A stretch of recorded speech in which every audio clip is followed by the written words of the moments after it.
I gave blood the other day.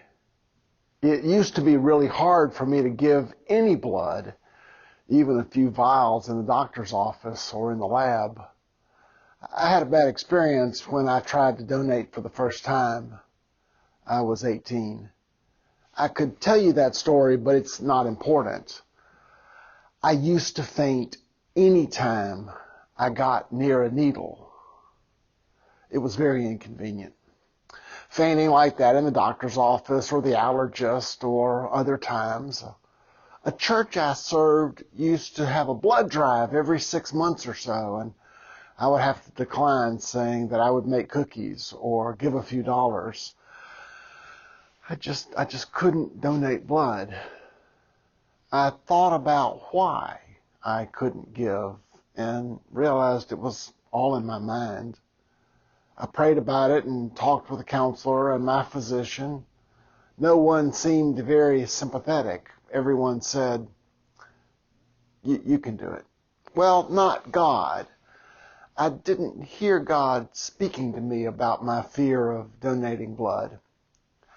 I have heard God speak, and I'll talk about that sometime. It's personal and has come at important times, decision-making times in my life, especially in spiritual direction. But we can talk about that in Lent, which starts in 2 Wednesdays. Folks said to me about donating blood, I think you can do it. My doctor, who knows I'm healthy and has seen my blood tests and given me a physical, said, just lay down, drink some water, take it easy. She looked at me over her glasses like, just do it. There was a blood drive at Westminster Towers just before Hurricane Irma. I didn't have anything else going on that day, and the big red bus was there in the parking lot. I told my coworker and friend Alexa that I was scared. She said, want me to hold your hand? Then you'll be fine. I did it. I gave a unit of blood. Then I fainted as I sat up off the curvy lounge chair in the big red bus. But I had done it. Phlebotomists don't like it when donors faint, but they know what to do, cold rags and lay down. And I walked off the big red bus 30 minutes later with an admonition to eat and drink a lot that afternoon. I had done it. So I did it again, and I almost fainted, but I didn't. The next time, I just felt lightheaded.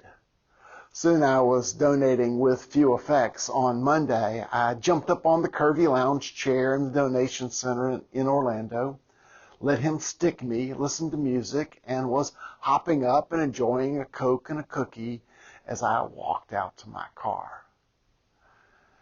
How many things are we afraid to do that other folks say, oh, just do it. Oh, just do it.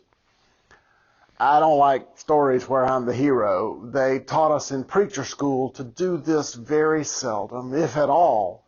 Talk about Jesus, not about yourself, said the professor.